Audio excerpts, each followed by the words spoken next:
Hello, कैसे हैं आप सब। मैं आपका मेंटर और आप देख रहे हैं लर्निंग विदाउट रूल्स का एक नया और फ्रेश सेशन। आज यहाँ पर हम उपस्थित हुए हैं वन वर्ड सब्शन के एक नए एपिसोड के साथ और एपिसोड संख्या है 33। सेशन को शुरू करेंगे, लेकिन उससे पहले जो लोग इस चैनल पर नए हैं और वैसे पुराने लोग जिन्होंने अब तक चैनल को सब्सक्राइब नहीं किया है, तो प्लीज चैनल को सब्सक्राइब कर लीजिए। बेल आइकन को प्रेस करके नोटिफिकेशन को ऑल पर रखिएगा, साथ में लाइक और शेयर कर दीजिएगा। आप सब लाइक करने में हमेशा कंजूसी करते हैं। मुझे बताइएगा अगर सेशन में किसी प्रकार के सुधार की जरूरत है जिस वजह से आप लाइक नहीं कर पा रहे हैं, तो मैं बिल्कुल उसमें सुधार करने की कोशिश करूंगा। कमेंट बॉक्स में आपका स्वागत है, आप कमेंट में खुल करके लिख सकते हैं। चलिए सेशन की शुरुआत करते हैं।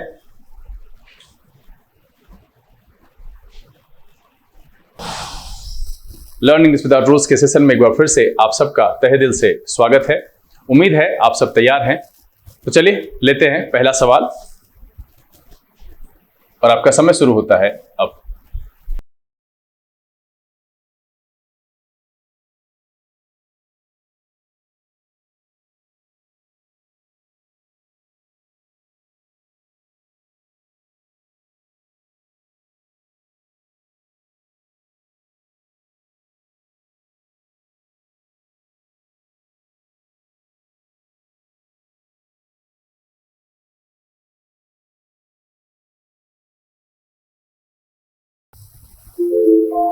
चलिए समय समाप्त हो गया है और उम्मीद है कि आपने इसका आंसर किया होगा, क्योंकि आजकल OWS के सेशन में ऐसे शब्द भी आ रहे हैं जिनको मैंने पहले के सेशन में बताया है। और अगर आपने देखा है तो अब सोच लीजिए कि ये सफर यूं ही मैंने शुरू किया था और होते होते 33वां एपिसोड में आपके सामने रख रहा हूं। तो अगर आपने पीछे के एपिसोड अभी तक नहीं देखे हैं तो जाइए देखिए, क्योंकि कई मायनों में ये बहुत ही इंपॉर्टेंट है। अब यहां पर देखिए कह रहा है स्ट्रॉन्ग ब्लास्ट ऑफ विंड। इसको क्या कहते हैं? Strong blast of wind. पहला है इम्प्लोजन। इसका मतलब होता है the act of collapsing into the centre और द सडन और complete failure of something.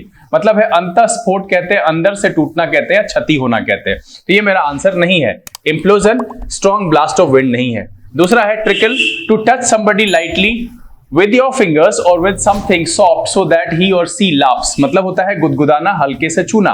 Trickle कहने का मतलब होता है गुदगुदाने से। अब देखिए बहुत ही व्यवहारिक शब्द है, हम कॉमनली प्रत्येक दिन इस्तेमाल करते हैं, लेकिन गुदगुदाने की इंग्लिश शायद ही पता हो आपको। तो देखिए यहां पर गुदगुदाने के लिए क्या यूज कर सकते हैं? ट्रिकल। अगला जो है गस्ट। गस्ट का मतलब होता है सडन स्ट्रॉन्ग विंड और टू ब्लो स्ट्रांगली। तो सडन स्ट्रॉन्ग विंड यहां पर मिल गया मुझे। गस्ट के स्ट्रॉन्ग ब्लास्ट ऑफ विंड को क्या कहेंगे? गस्ट कहेंगे। मतलब है भावावेश, आनंद, उमंग, वर्षा या हवा का झोंका, इसको कहते हैं सडन स्ट्रॉन्ग विंड। उसके बाद अगला है mantle, an important responsibility that passes from one person to another और अ कवरिंग और a layer of something that covers a surface. मतलब इसका होता है दायित्व, आवरण, पपड़ी या आच्छादित करने से, इसको कहते हैं मेंटल। तो यहां पर जो इस सवाल का जवाब है वो मेरा है ऑप्शन नंबर सी में। ठीक है, ऑप्शन नंबर सी इसका जवाब है। क्या है? गस्ट का मतलब होता है स्ट्रॉन्ग ब्लास्ट ऑफ विंड। चलिए लेते हैं अगला सवाल और आपका समय शुरू होता है अब।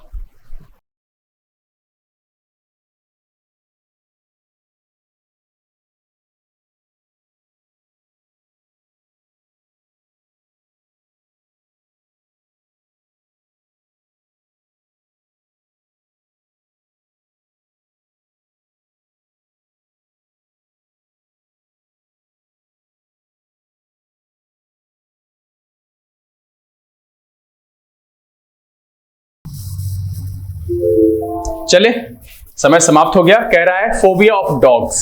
अब देखिए इतने सारे फोबिया मैंने बता रखे हैं, अगर आपने अभी तक नहीं देखा है तो एफिक्सेस एंड रूट वर्ड्स के एपिसोड में 4 एपिसोड ऐसे हैं जिसमें मैंने विशेष करके फोबिया के बारे में बताया है। मुझे लगता है 100 से ज्यादा है, तो आप जाकर के उसको देख सकते हैं, नोट डाउन कर सकते हैं, यहां पर आपको आसानी होगी। वैसे यहां पर भी मैंने बहुत सारा बताया। पहला है ओरोफोबिया, इसका मतलब होता है द फियर ऑफ माउंटेन्स, है ना। दूसरा है cynophobia, the extreme fear of dogs. तो मेरा आंसर तो दिख गया, सेनोफोबिया का मतलब होता है the extreme fear of dogs. अब है बेट्राकोफोबिया, फियर ऑफ एम्फीबियंस। एम्फीबियंस मतलब होते हैं ऐसे जीव जो पानी और जल दोनों जगह पे रहते हैं सॉरी, जैसे टोड्स हो गए, फ्रॉग्स हो गए, तो उससे जो डर लगता है उसको कहते हैं बेट्राकोफोबिया। फेमोफोबिया कहते हैं इरेशनल फियर ऑफ वॉइसेस, मतलब आवाज से जो एक इरेशनल फियर होता है उसको कहते हैं फेमोफोबिया। तो यहां पर जो मेरा आंसर है वो है सिनोफोबिया, मतलब है fear of dogs. Option number है बी, फियर ऑफ डॉग कहने का क्या मतलब है? सिनोफोबिया। ओरोफोबिया का मतलब है फियर ऑफ माउंटेन्स। बेट्राकोफोबिया का मतलब है फियर ऑफ एम्फीबियंस, मतलब है टोड्स या फ्रॉग से। और फेमोफोबिया का मतलब है इरेशनल फियर ऑफ वॉइसेस। चलिए अगला सवाल लेते हैं और आपका समय शुरू होता है अब।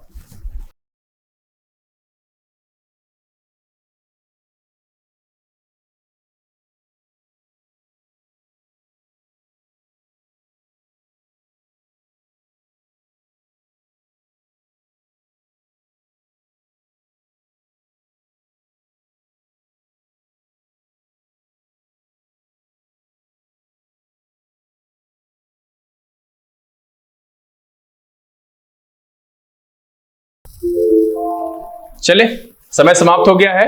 कह रहे one, he is new to profession. ठीक है, वन यहां पर ही और सी दोनों के लिए हो सकता है, ऐसा कुछ भी नहीं है।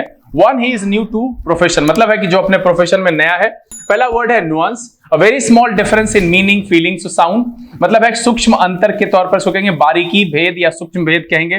फन के बारे में मैंने पहले ही बताया था, द क्लेवर और humorous use of word that has more than one meaning of words that have different meaning but sound the same, मतलब है अनेकार्थी शब्द, दो अर्थी वचन बोलना। वो जो अलंकारिक भाषा कई बार इस्तेमाल करते हैं हम, जिसमें कि कहना कुछ और चाहते हैं, उसका मीनिंग कुछ और होता है, मतलब एक शब्द का, तो एक प्रकार की लेखनी है, एक कला है। तो पन का मतलब है अनेकार्थी शब्द से दो अर्थी वचन बोलने से। टायरो का मतलब होता है person who is new to an activity, मतलब है कि आरंभ करने वाला या नौसिखिया। तो मेरा आंसर यहां से दिख रहा है कि टायरो है, a person who is new to an activity. और यहां पर कह रहा है वन, ही और she is new to the profession. अगला है वैंडल, आप जानते हैं इसको, पहले मैंने बताया है, a person who damages somebody else's property deliberately and for no purpose, मतलब है बर्बर या सत्यानाशी कहते हैं। तो यहां पर जो मेरा आंसर है वो है आपका टायरो। तो ऑप्शन जो मेरा हो जाएगा इसका ऑप्शन नंबर सी हो जाएगा। इसमें मैंने क्या बताया कि ऐसा जो किसी काम में नौसिखिया हो, शुरू कर रहा हो, उसको कहते हैं टायरो। पन का मतलब होता है अनेकार्थी शब्द से, नुआंस का मतलब होता है बारीकी या सूक्ष्म अंतर से, एंड वेंडल का मतलब होता है बर्बर या सत्यानाशी से। चलिए लेते हैं अगला सवाल और आपका समय शुरू होता है अब।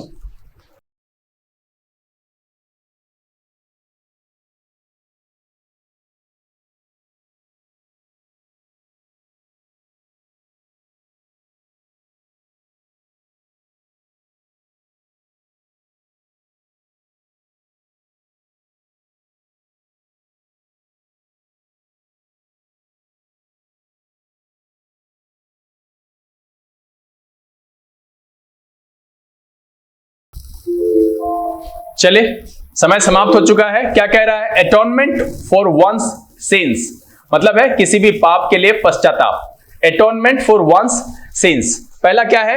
इलीट, पहला वर्ड है इलीट, दूसरा है इग्नोरमस, तीसरा है इंसेंडियरी और चौथा है रिपेंटेंस। अब एटोनमेंट ऑफ फॉर वन सीन कहने का मतलब, जो पहला वर्ड है इलीट कहने का मतलब है social group that is thought to be the best or most important because of its power, money, intelligence, etc. elite का क्या मतलब होता है? विशिष्ट वर्ग या अभिजात वर्ग से। इग्नोरमस का मतलब होता है person who does not have much knowledge, मतलब है मूर्ख और अज्ञानी से। मैं यहां से आप सबसे एक सवाल पूछना चाहता हूं कि आप सबको जो एक ट्रेडिशनल फुलिश वर्ड है, क्या इसके अलावा कोई दूसरा शब्द है जो मूर्ख और अज्ञानी के लिए जानते हैं? तो कमेंट में लिख करके मुझे बताइएगा जरूर। यहां पर इग्नोरमस का मतलब है a person who does not have much knowledge. तीसरा है incendiary, like to cause violence और स्ट्रॉन्ग फीलिंग ऑफ एंगर और डिजाइन टू कॉज फायर, मतलब है विद्रोहात्मक, उत्तेजक या दाहक कहते हैं इसको इंसेंडियरी। ये भी मेरा जवाब नहीं है। रिपेंटेंस का मतलब होता है the fact of showing that you are very sorry for something bad you have done in the past and wish that you had not done it, मतलब है पछतावा करना या पश्चाताप से रिपेंटेंस का मतलब होता है पश्चाताप। तो यहां पर जो मेरा आंसर है वो है इसका ऑप्शन नंबर डी। तो इसमें जो चार वर्ड आए, इसमें पहला इलीट है, विशिष्ट वर्ग या अभिजात वर्ग से है। इग्नोरमस का मतलब होता है मूर्ख और अज्ञानी से, मैंने पूछा है, जवाब जरूर दीजिएगा। इंसेंडियरी का मतलब होता है विद्रोहक, उत्तेजक या दाहक, जो जलाने वाला हो। और रिपेंटेंस का मतलब होता है पश्चाताप या पछतावा से। चलिए लेते हैं आखिरी सवाल और आपका समय शुरू होता है अब।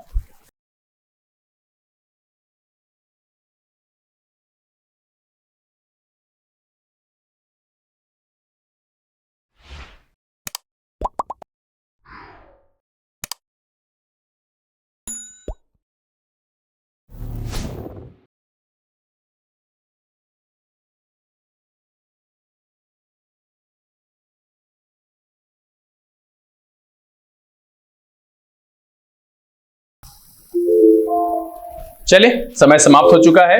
कह रहा है killing of one's own child, मतलब है अपने ही बच्चे को मार देना। Killing of one's own child, इसको क्या कहेंगे? पहला है foeticide, the killing of foetus, act of killing of foetus, मतलब है भ्रूण की हत्या करने को भ्रूण हत्या कहते हैं। फिलिसाइड का मतलब होता है the killing of a son और डॉटर बाय अ पेरेंट और step parents, by a parent मतलब माता पिता में से कोई एक।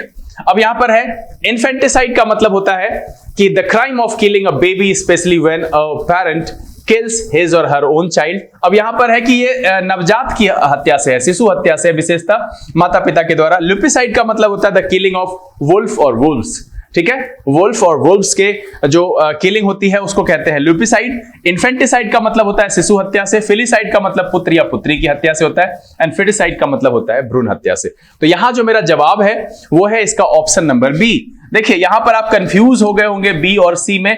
यहां कह रहा है चाइल्ड, यहां पर बेटे और बेटी से है, शिशु नवजात की हत्या से नहीं है, पुत्र या पुत्री की हत्या से है। तो फिलिसाइड यहां पर इसका जवाब है और इसलिए इसका जो ऑप्शन है वो है आपका बी।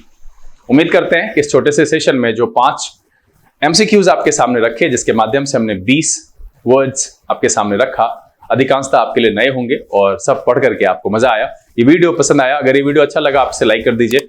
अगर अब तक आपने चैनल सब्सक्राइब नहीं किया है तो प्लीज सब्सक्राइब कर लीजिए, बेल आइकन प्रेस करके नोटिफिकेशन को ऑल पर रखिएगा।